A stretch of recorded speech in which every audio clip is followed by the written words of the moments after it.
Hello, and welcome to my channel. Welcome back to my channel. My name is Jackblade, and today we are going to be playing some Satisfactory Modeler. And as we've done before, we've done a few videos on this already. We are going to go through these ones today: build resources and raw processing, and then like the actual building resources. And I've done two videos. I've done the power generation one, and I've done the space elevator one, and both of those are available on this, like on YouTube. You can check those out. This is also going to be like the final video, so we're going to be going through some extra stuff over here that I think that you can place into save and have, and that's going to help you a lot. So let's get into this.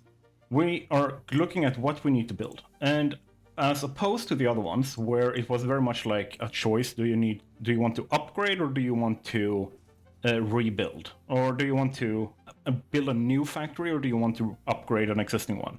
In this case, I have very much planned it as you add a new factory or a new layer to your factory, you expand on it to create new things. So they're all very much like separate production lines, like that's essentially what I have attempted to create here. And you can very much see that with like phase one having like iron and everything, but you don't see the same parts popping up in the next few here. And the reason for that is we are essentially just wanting to create enough, like we don't need a lot, we just need enough that we have for every buildable in the game. We're talking about machines, we're talking about like all that kind of stuff. So if this is something that's really cool to you and really interesting to you, make sure that you like, subscribe, and let's get into this. Okay, so let's look at phase one first.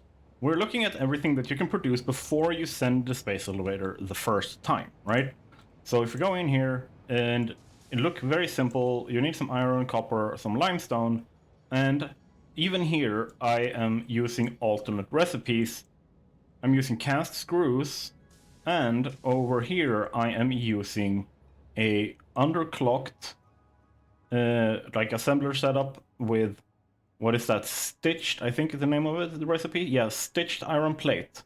So I'm supplementing some of the iron usage for copper to create 30 reinforced iron plates, where a section of them goes to be used to make modular frames, and then the rest is sent out. And the reason why I will push iron plates a little bit more, I will always push reinforced iron plates, and the reason for this is these are the things you're using to build belts. Same thing like goes for stuff like the copper sheets. They are used to build pipes, so I will make sure that there is like a little bit of those. I would actually argue that if you are building a lot of pipe heavy builds, that this one you should have like 100 per minute or something like that. Like making an extra setup of that is quite simple. Remember that a single dimensional depot can input, when you've maxed it, 240 items per minute. So having a setup that makes 240 of the things you use the most minimum is a good idea. You can always stack the dimensional depot inputs. So for example, we have some stuff later here in this phase where you have 252.5. These are used to make Mark V belts, and that's going to take more than one dimensional depot, so you can place down two, which will double your upload speed. So if you have a big storage like a container, I can show you here in my world, and this is very much ad hoc. I'm ad-libbing this, so if it's confusing, that is because I'm just going with the flow a little bit.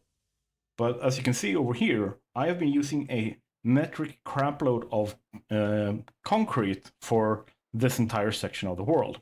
So what I've done here is I have set up a bunch of these containers full of concrete, so that, and I put dimensional depot uploaders on top to increase the speed of which I upload all of my stuff.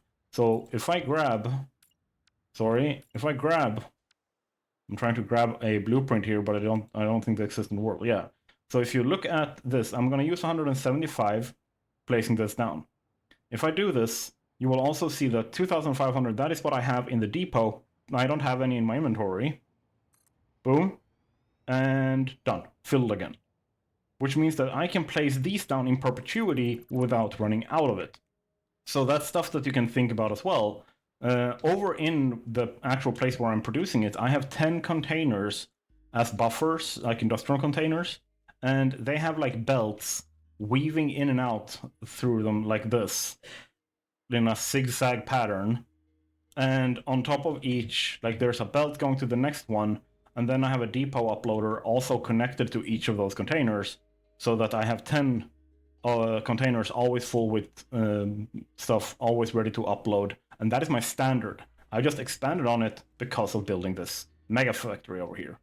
So yeah, that's very much very, very good stuff to think about when you're producing stuff for building specifically, including like having the temporary setups. Now, where we're doing this, we don't necessarily have the depot uploaders yet because you need steel products. And if you're not one who explores a lot or likes playing around with the doggos, you might not have this early on. And that is something to keep in mind as well.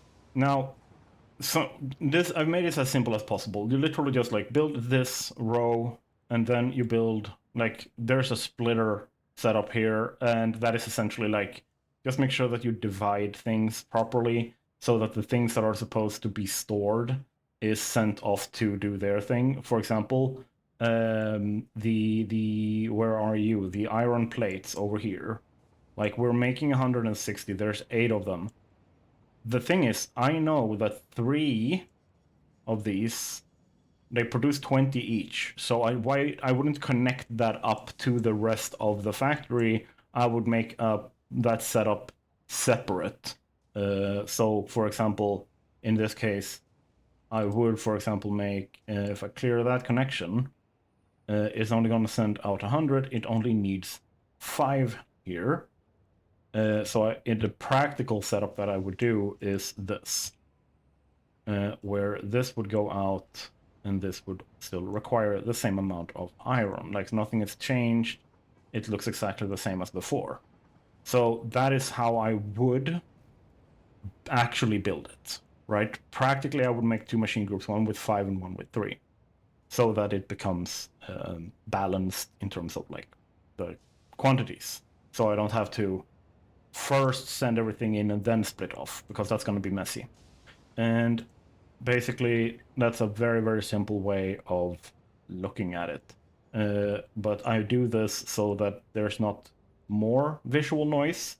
If you're new to the game, new to the stuff, it should be easy for you to follow this from left to right. So yeah, and then these are the simple ones. The iron plates, iron rods, screws, wires, and the copper sheets. They're made directly from the ingots that you produce. Then you got the cable, you got the like a little bit more advanced stuff.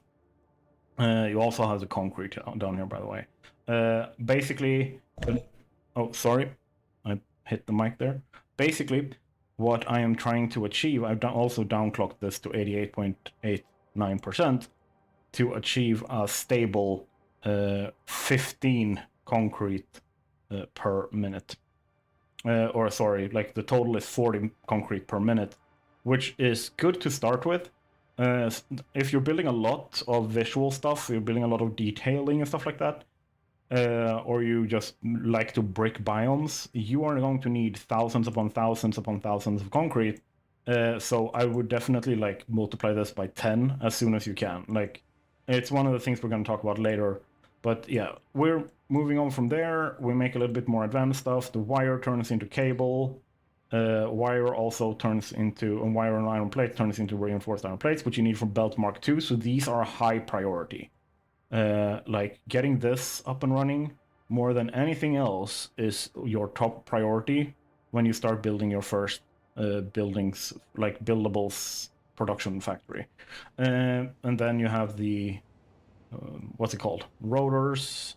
I don't even know what's behind here. It's iron rods. Okay. So rotors, you make 8 per minute. Nothing weird. And then you have like one more advanced, more like step of advancement in productivity here, or product, which is the modular frames, which a lot of people tend to forget because they're not used for the space elevator parts, they're not used for belts, they're generally not used for anything until later down the line. But at that, like, you get to a point where it's like, ah, crap, I forgot, like, a solid quarter of what I needed to produce because of, like, I'm saying a quarter because of, I'm looking at the more advanced product. Like, the end product you want is mostly the reinforced iron plates, the rotors, the modular frames, and the smart plating from the space elevator stuff. So, like, if you forget this, you have essentially forgotten 25% of your advanced end product for phase one.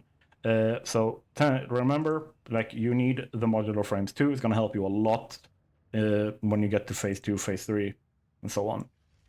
You can see here, quite simple. Everything is within the limits of a phase or a Mark II belt as well, to make sure that you can just gather everything up and put on a single belt into a single container.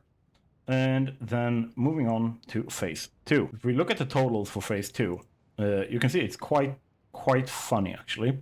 I'm just going to change a thing here. So if I go to the current outpost and I go to the output unused, we can see everything that we are actually producing here.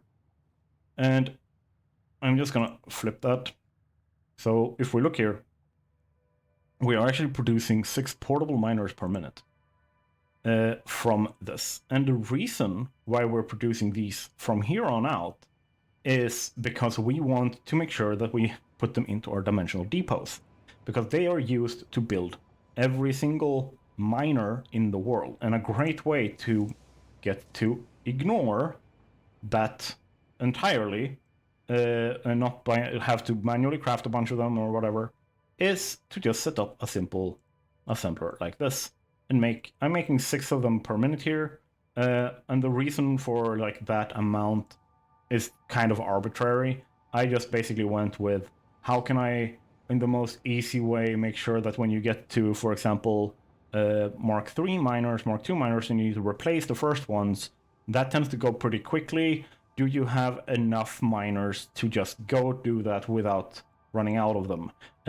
Or when you're expanding and you're placing down a bunch of miners everywhere, that's basically what I was thinking. Like, how do I make sure that you, as the player using this plan, don't run out of stuff? But yeah, we basically have the same setup here where we're making steel. It's going to be over in the raw section. But yeah, you have the steel ingots. Oh, can you please go away? Thank you. That's the only place the steel ingots are being used in phase 2, but they facilitate so much of the production. I have basically made it so that we're not using any steel beams. I'm using alternate recipes that focuses on the, what's it called? Steel pipes. Because if we look at the inputs, they need 50 steel ingots, 30 concretes for 50 steel pipe. If we look at the same thing for the steel beams, we're looking at 120 steel ingots and 80 concretes for 45 steel beams. So we want to use less ingots to get the products made. Less steel, less, like, more available for later down the line, right? So it's just more efficient recipes. So steel pipes are being used over here. Steel pipes for the alternate recipe over here for encased industrial pipe instead of your standard, like, where you need steel beams instead. The encased, what are they called? I think it's encased industrial beam, they're called. But yeah, then you have the steel rotor alternate recipe and the stators. They make the motors, which is super, super important to have a lot of, because they're used for everything from, like, refineries, they're used from when you place it on trains, any kind of vehicles, like anything like that. You need a lot of this. I don't think you actually use stators for anything anymore. I'm not certain, but I made sure that you have 10 that you can, like, store. I do know that you use the rotors for stuff, but the motors you definitely use for stuff. I've also made sure that we're producing some of the alternate stuff that you can find in the MAM, because that's also very important so that you can access more advanced stuff, such as the priority power switches and stuff like that. And that is the AI limiters, which you make 10 per minute of, using copper sheets. and quick wire. Of course, we also need quick wire for the Mark II power connectors. And then we also have the quartz, where I have gone pretty ham and say like, hey, produce 225 of each. And the reason for this, specifically the quartz crystal, is that at this point you might want to unlock signs and use them for decorative lights, for indication of like writing down numbers on, for navigation and clarity and stuff in your world. And it tends to be that once you start using signs for light, it is using a lot of it. And that means you very quickly run out of it in your dimensional depot or your inventory or wherever, and you want to supplement it very quickly. So having 225 being produced, I think, is just a great way to make sure that you don't have to care about it and upgrade that until you start using like the bigger, more dense, more advanced blueprints in like the Mark II and Mark III blueprint designers. Okay, so then let's move on to phase 3. Phase 3, of course, is everyone's favorite. Yes, it's where everyone just really goes yay and really focused down and just goes and there's no problem and everything just flows smoothly. I don't know if you can hear the irony in my voice there, but it's really one of the big quit moments for people in the game. And the reason for that is that you start using oil. You need to do plastic products. And it's also the first time you really need to start dealing with byproducts. And that tends to be a big like turnoff for people because they are not used to having to plan for like how to deal with these extra products.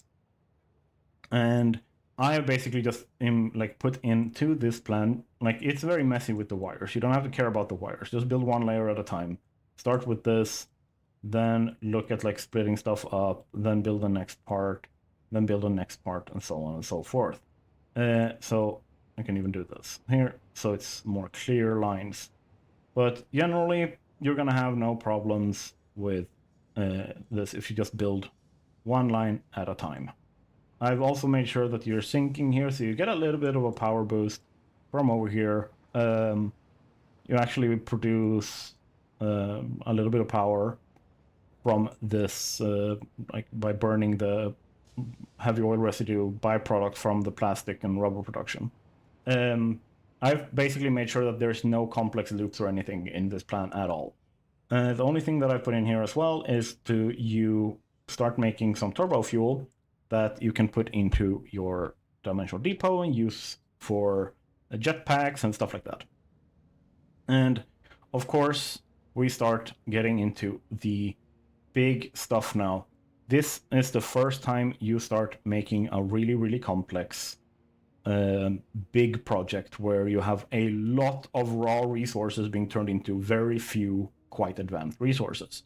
And one of the big ones there is your heavy modular frames. The heavy modular frames, like the computers are, for some reason, they feel a lot simpler.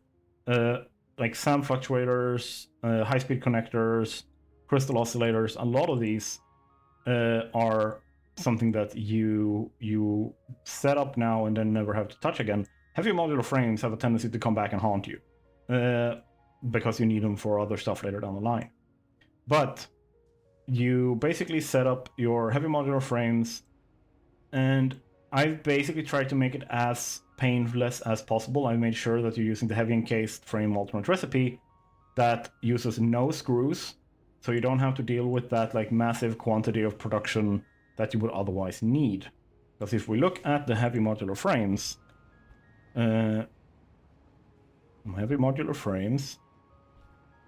here, you have two other alternate recipes that you can use this for.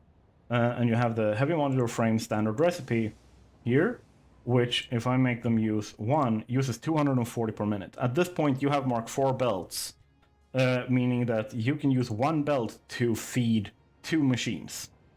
And you have the heavy flexible frame that also uses screws, where you can use one belt per machine, because it's 390 it requires. By using the heavy encased frame, you immediately see the numbers being way more tolerable for your production. So like you're once like you can very much like you can go technically I think you can go 7. You can go higher. You can 10 machines here. Yeah, 10 machines easy. 12. Yep.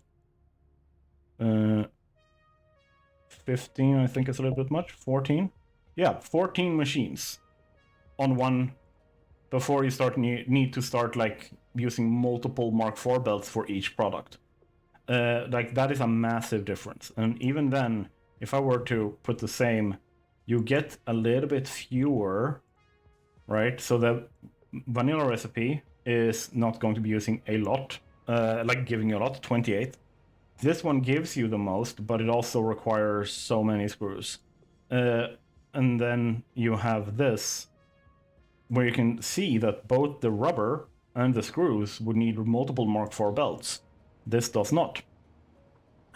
This very simply can, like, you can do this and just make a full, like, almost 40 per minute on a single belt. That is really, really nice. And, like, I'm very much like that recipe. It's a lot simpler for you to build as well. So that's why we've been going with that. Computers, crystal oscillators,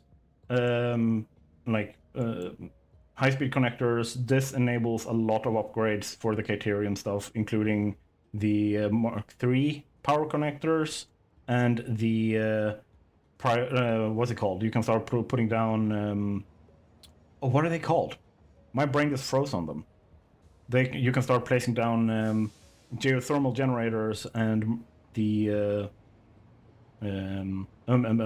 priority power switches and stuff. And then, of course, you have the fluctuators, which you then need to be able to place down everything from dimensional depots to the more advanced, like phase 5 buildings to alien power augmenters and stuff like that. There's a lot that you get from phase 3 that generally helps you more later down in the line. But the big things is if you have computers and heavy modular frames and high-speed connectors, you can now build trains. So I don't have that yet, so I've basically been buying them using tickets, but these use computers, and you kind of want to make sure that you have all of the production set up so that you can very simply like place down your like signals, and you can see like there's signals everywhere, there's trains everywhere, and the trains themselves are quite cheap. So if we look at a locomotive, they are quite cheap. They just do some motors, that's the most advanced thing you can find in there, and then these just use that. So like you can see that's quite simple to get set up. The problem becomes when you try to place down all your signals and you just don't have the resources because you don't have your computer producing. So that's a quite important step. Like I said, I've been buying them from the Awesome Shop in the save, but the big step is having them available so that you can build the really, really cool stuff coming down the line. So that brings us to phase 4. All right, so phase 4 doesn't actually have a lot of buildables. And phase 5 the same. Like, it's very, very few things. And you can see it's quite dense. Like, there's a lot of, okay, you need some aluminium ingots, which is a whole mission in and of itself. We're going to look at that later in the raw processing. But, like, you have the copper, Criterium, iron. Like, it's very, very few machines that you actually need to make things overall when it comes to the phase 4 stuff.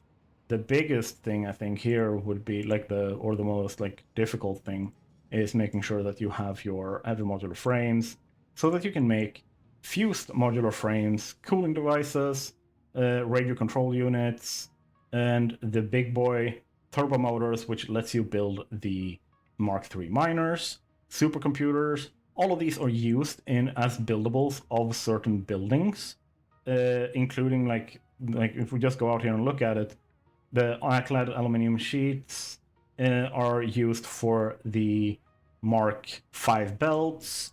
The casings are used for like a crap load of things. I basically put in the empty fluid tank, same thing as I did with this. I put that in so that when you need to, you can always grab from your dimensional depot, or you can like connect this up to a train or whatever to help you like collect stuff that you might need. For example, if you want to tank up or like collect up and pack some fuel, like rocket fuel and ionized fuel specifically uses these. So to have in your inventories and stuff. So for me that was just like basically a utility thing to add into this. But yeah, all of these, like that one the most, but all of these are used for the buildables. And then we look at phase 5, there's actually only 4 materials that are used for buildables. And the fixite trigon and time crystals are used for the Mark 6 belt, which you very much will want. And then you, of course, have the neural quantum processor that you are also using, and the superposition oscillator. And they're basically used in like one buildable each, these, and the 2 of these are used like a little bit everywhere. But the thing is that these are only used for 2 things, right? That's only used for teleportation stuff. This is only used for, if I remember correctly, the quantum process, or what is it, quantum, encoder, quantum encoder, that's the name. So you don't need a lot of this. Like, you're not going to place down super, like, a lot of the, like, these 2, but you are going to be using the time crystals and fixite trigon a lot for your belts and stuff. So quite simple to have all of that.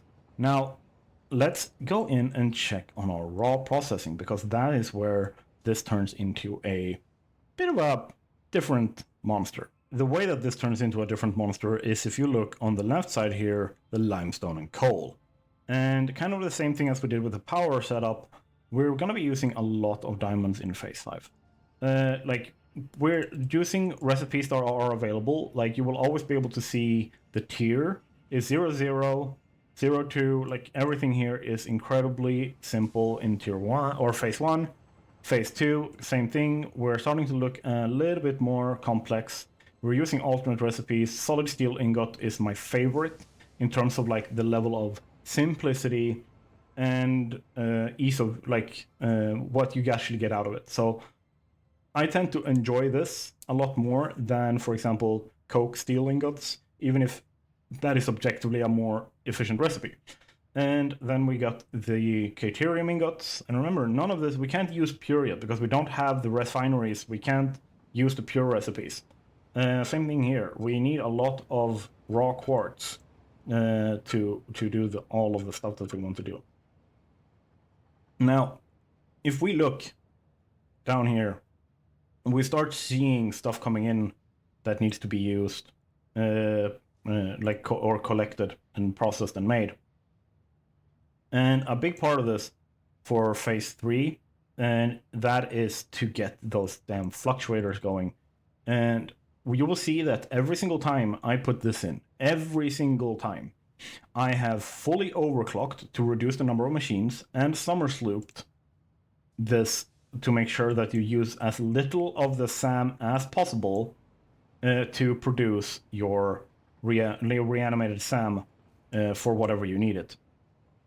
And quite simple, the same as before, like literally the same as with all the previous videos and everything. So nothing weird there. Phase 4, same thing there. Like, I basically round up to the closest, so I wouldn't be like aiming for 11. I would be aiming for 12 when I produce this, and 1963 here instead.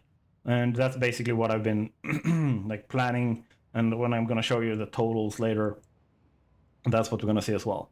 You can also see that we are increasing the number of, or like we're adding on rather, more of the what's it called? SAM being used here. And you can see once again, it's fully overclocked and fully, everything. And then let's go and check on the final bit here that I want to talk about, which is what you've probably seen, supplemental parts and equipment. And when we're looking at that, we are looking at stuff like this. And like I said before, you might need a lot of what's it called? Concrete. If you build big flat concrete slabs, if you are very detail oriented, regardless of how you build, you kind of need a lot of this. I've set this to be sunk here. I've set a lot of it to be sunk, but generally, like I said before, you just want to run this. This would be 4-dimensional depots for a 1-to-1 upload speed here. So you would divide this, you make 3 of them that uploads into 1-dimensional uploader, and then 3, 3, 3, like 4 times 3 refineries. And then you, of course, have the alien DNA. That this is super, super important to be able to make your, what's it called? To be able to make your DNA capsules that you get so many of your tickets from. And the way that I've set this up is a 1-to-1 ratio.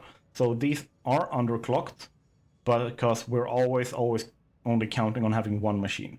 You don't need to produce these at any kind of like level of efficiency. You just, like, what is important is that you sloop in both here and here, right? So that you sloop both your so you get twice the amount of alien protein, and then when you get here, you also get the double alien DNA capsule per minute. So technically, each of your alien protein or alien remains turns into 4 alien DNA capsules. That is literally 400% more effective than just taking it from here without summer sloop and straight into DNA capsules and then sinking them. So this is really, really, really important. Something that you can do, and like this is something that I want to make a video on at some point, is to deliver remotely. So dimensional depots cannot deliver things. You can use mods so that you can both insert into the dimensional depot and remove from the dimensional depot. But on a vanilla setting, you can set up drones so that they, like, you can place down a drone port, tell a single drone, come over here and pick this up. And then you can just place in your stuff, and they will deliver, and then they will fix that. So you can be anywhere in the world and still deliver to your processing. And the same thing goes for this. We have the power slug processing. This is fully overclocked and also slooped. And the reason for this is we will want to double this. So if you put in 100 blue power slugs, you are going to get 200 power shards out. If you put in 100 blue power slug or yellow power slugs, you should get 400 power shards out. If you put in 100 of the purple ones, you should be getting 1,000, right? 1,000 power shards. All of that would be halved if you don't sloop your production. You can temporarily sloop it. If you want your summer sloops for other stuff, temporarily sloop them while you are using it, and then remove the slooping when you are done processing your slugs or your alien DNA or whatever it is.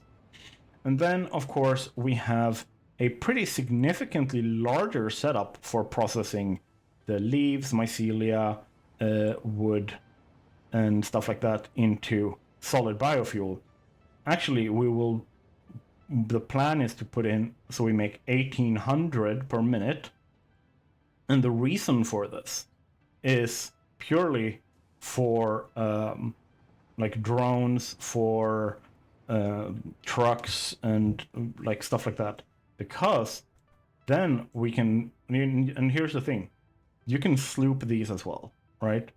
And make sure that you don't need to sloop the leaves much, but you can sloop some of this stuff to get a little bit extra of the stuff, or reduce the number, still have a set amount that you want stored, and then instead sloop a single machine each or whatever.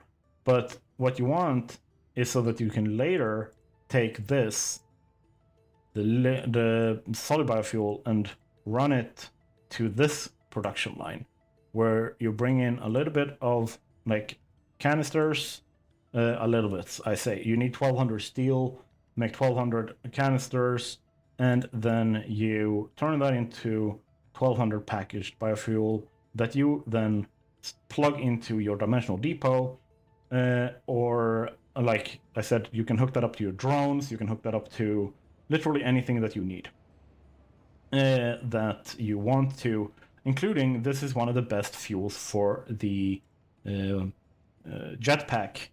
And then let's move on down here. We're looking at a little bit of weapons and stuff now. So you need ammunition, right? And very early on, you should be able to get this recipe unlocked, where you get Shatter Rebar. So the rebar gun is something you unlock in the DNA or alien like creatures tree, I think. Actually, I don't want to lie to you, so let's check that immediately. If I remember correctly, it's the alien megafauna. Yeah, there's the rebar gun. So you go from, you unlock the DNA here, and you go immediately for the rebar gun, giving you the ability to get one of these guys. And I don't have any ammo on me right now. Nope, I have no ammo. But essentially, what you will be able to do is use this to fire stuff instead of having to hit enemies to get your DNA.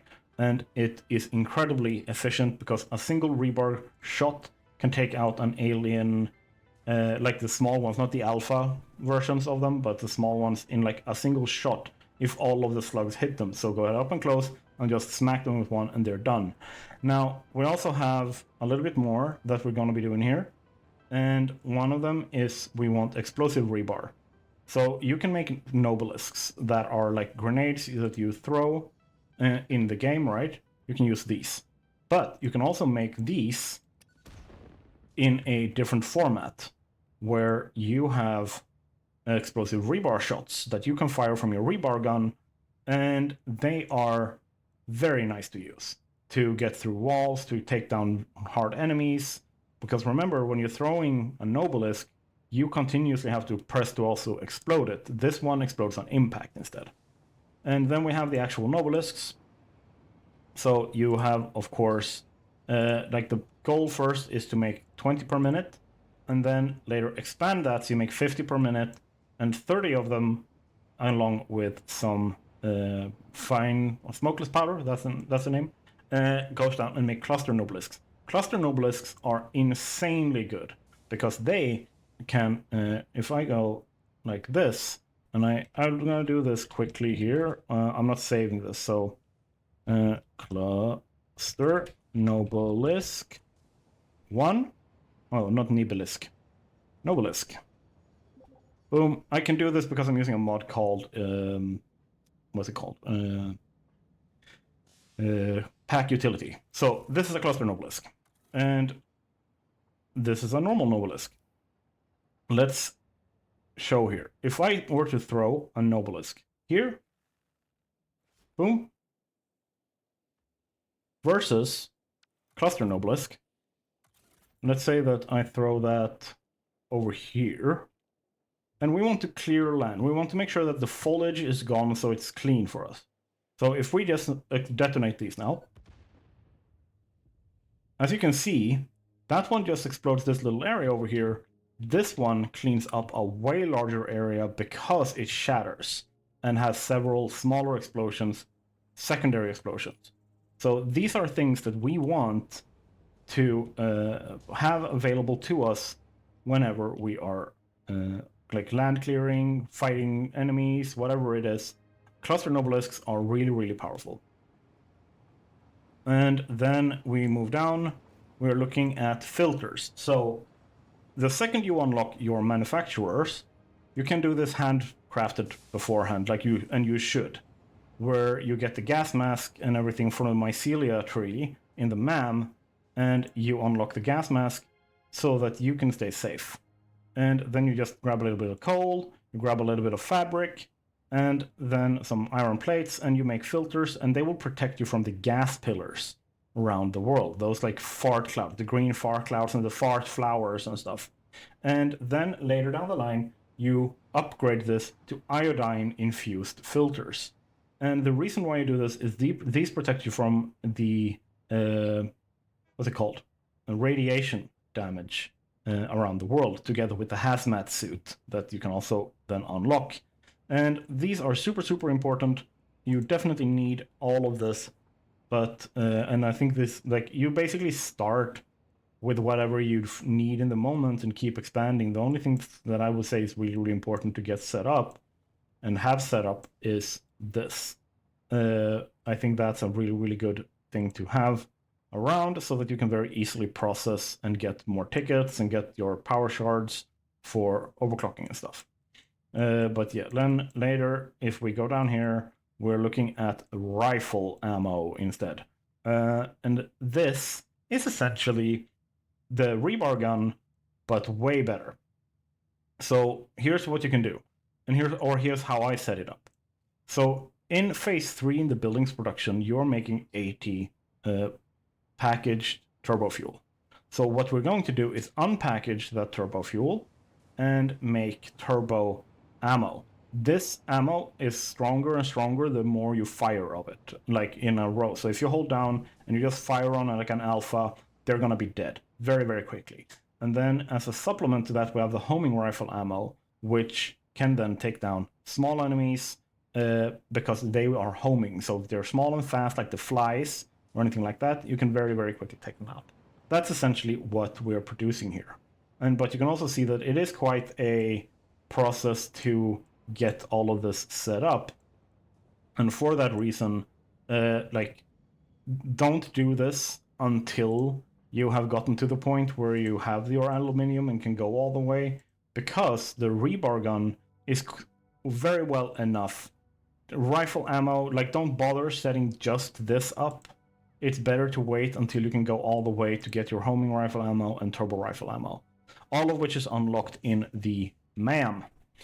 Now, that is the supplemental equipment, and we're going to be looking at build resources raw. We're going to be looking here because you need to produce some stuff to be able to make all of that. And if you set up this processing with like a little bit of oil, a little bit of copper, deuterium, quartz, a lot of limestone, some water, iron, sulfur.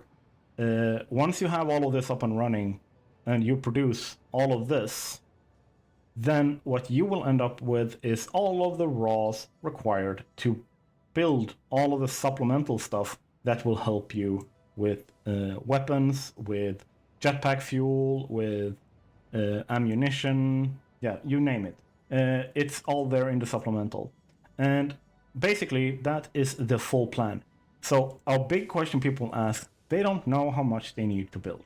And I hope that this plan is enough to give you a vibe, because you might want to use different alternate recipes. You might have a different focus on your building or whatever it is.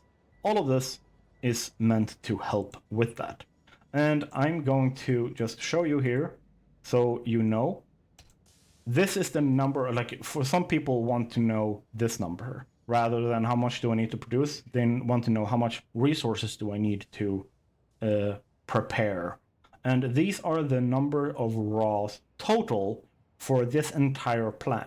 At which point you will have built every piece of power production you can in the world. You will have built every single space elevator part. You will have finished the game in terms of like the space elevators, like the project assembly. You will have every single buildable in the game available to you at your fingertips because you are producing all of the materials. And essentially, that is 3 different ways that you can finish the game. Space elevator, power production, buildables. And you will have all of this. And this fits within the maximum amount of resources available in the world.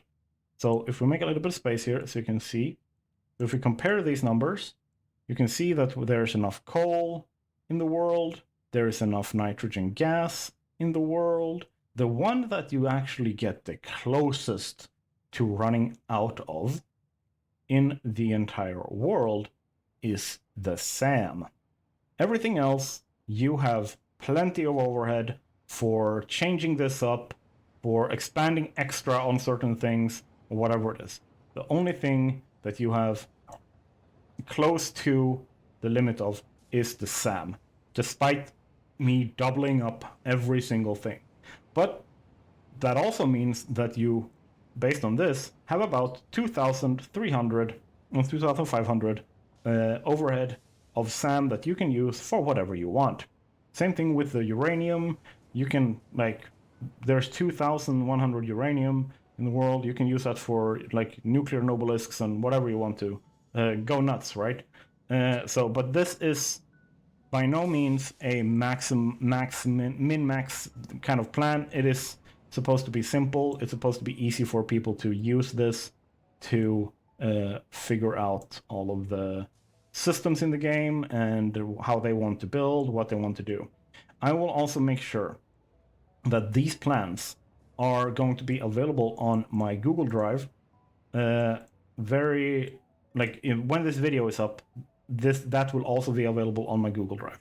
So that if you want to mess around and try some of this out, if you're new to the game and you just want to go in and tinker, the file for this, for Satisfactory Modeler, if you go up here, if you click export, ta-da, so you can go and save, easy peasy lemon squeezy, and then when you then import, you can import a file, you just put it in the same folder as where your exports end up, and you click on it, whatever it might be, like I can go there, say that that's the file, click, boom, and now I have my setup. So quite simple, that you can load them up like so. It just takes a little while for this one to load because I have pushed Satisfactory Modeler to be able to do this, like to be able to calculate all the stuff and give you actual numbers. So I hope you like this. If you did, make sure to hit the like button, subscribe, leave comments with all of your suggestions, all of your ideas, and if I've missed something, then also put that in there. And if you want to talk about this, head on over to the Discord, and I will see you guys in the next one. So have a great one, everyone. Bye!